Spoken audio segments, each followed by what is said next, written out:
जबलपुर पश्चिम से कांग्रेस के विधायक और पूर्व वित्त मंत्री तरुण भनोत को एक बार फिर प्रत्याशी बनाया गया है। तरुण भनोत 2013 और 2018 में इसी सीट से चुनाव जीत चुके हैं। तरुण का मुकाबला जबलपुर के 4 बार के सांसद और लोकसभा के मुख्य सचेतक राकेश सिंह से है, जो भारतीय जनता पार्टी से प्रत्याशी हैं।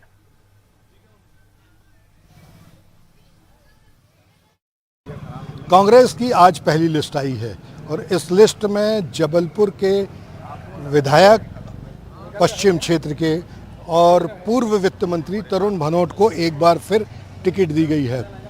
तरुण भनोट टिकट मिलने के बाद नहीं, लगातार अपने दौरे कर रहे हैं। इस समय ये आनंद कुंज क्षेत्र में है, जो गढ़ा का इलाका है, और लगातार तरुण भनोट के इस क्षेत्र में और पूरे पश्चिम विधानसभा क्षेत्र में दौरे चलते रहते हैं। तरुण जी, आज आपको टिकट डिक्लेयर कर दी गई है, काम तो आपका बहुत दिनों से चल रहा है। देखिए, सबसे पहले तो मैं आज आदिशक्ति जगत जननी माँ जगदम्बा का नवरात्र त्यौहार का पहला दिन है बैठकी का, सबको बहुत सारी शुभकामनाएं देता हूँ। माँ की कृपा आप सबके ऊपर, हमारे ऊपर भी बनी रहे।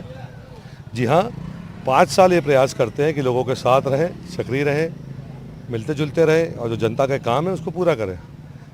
आज पार्टी ने अधिकृत तौर पर यह कहा है कि पुनः 5 साल के लिए जाकर जनता जन आशीर्वाद लीजिए। मुझे विश्वास है कि पुनः जनता का आशीर्वाद मिलेगा। आपके जो प्रतिद्वंदी हैं वो भारतीय जनता पार्टी से राकेश सिंह हैं, उन्हें कितना बड़ा आप चुनौती मानते हैं और कितनी परेशानी आएगी? देखिए, ये लोकतंत्र है और लोकतंत्र में जनता जनार्दन है।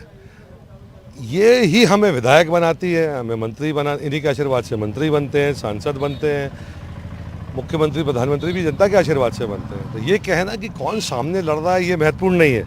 सबसे महत्वपूर्ण ये है कि जब आप एक जनप्रतिनिधि के रूप में जनता आपको चुनती है तो जनता के जो विषय रहते हैं आप उनके प्रति कितने गंभीर हैं और किस प्रकार से आप उनके साथ व्यवहार करते हैं, उनके जो कार्य हैं उनको पूरा करते हैं और उनके सुख दुख में उनके साथ खड़े होते हैं। चुनाव के समय तो लोग तरह तरह की बातें करते हैं, जुमलेबाजी होती है, घोषणाएं होती हैं, पर हाँ, जो आपने पिछले कर्म किए हैं 5 साल, एक कैंडिडेट, एक प्रत्याशी के रूप में नहीं, एक सेवक के रूप में जब जनता ने आपको मौका दिया था, उसके ऊपर जनता मूल्यांकन करेगी। हमने जो परीक्षा दी है 5 साल, अब समय आया है कि हमें अंक मिलेंगे। 5 नहीं, आपने तो 10 साल की परीक्षा दी है। 5 साल पहले की थी, जनता ने उसको स्वीकार किया और आशीर्वाद दिया। अब 5 साल का पुनः मूल्यांकन करेगी कि हमारे प्रतिनिधि ने, जिसको हमने चुना था जनसेवक के रूप में, उसने क्या हमारे क्षेत्र में किया, तो वो सबसे महत्वपूर्ण है। आपको ऐसा नहीं लगता कि ये 10 सालों की एंटी इनकम्बेंसी भी आपके पीछे दौड़ेगी? ये एंटी इनकम्बेंसी क्या शब्द है? ये तो आप लोगों के स्टूडियोज में और कैमराज में चर्चा होती है। हम लोग काम करके लोगों के दिल जीतने का काम करते हैं, ठीक है? तो एंटी इनकम्बेंसी जैसा कोई शब्द नहीं होता। जन आशीर्वाद मेरे साथ रहेगा, मुझे विश्वास है।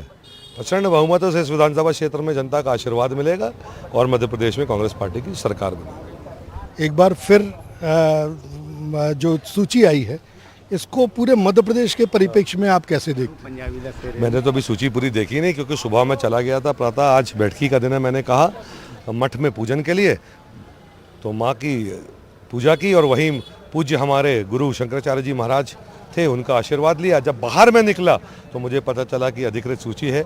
हाँ, एक चीज़ मैंने ज़रूर पूछी, कितनी सीटें डिक्लेयर हुई, तो सबने ये बताया कि 144, और 144 का जो जोड़ होता है वो होता है 9। और ये बहुत शुभ संकेत है, क्योंकि हम सब सनातन धर्म को मानने वाले लोग हैं कि माँ का आराधना का पर्व नवरात्र आज से शुरू हुआ और कांग्रेस की 144 की 9 के अंक की सूची आई। जय हो माई की। एक बार फिर पूरे विश्वास के साथ तरुण भनोट इस पश्चिम विधानसभा क्षेत्र में अपनी किस्मत आजमा रहे हैं। जबलपुर से वीरेंद्र शर्मा के साथ संजीव चौधरी, एनडीटीवी मध्य प्रदेश छत्तीसगढ़ के लिए।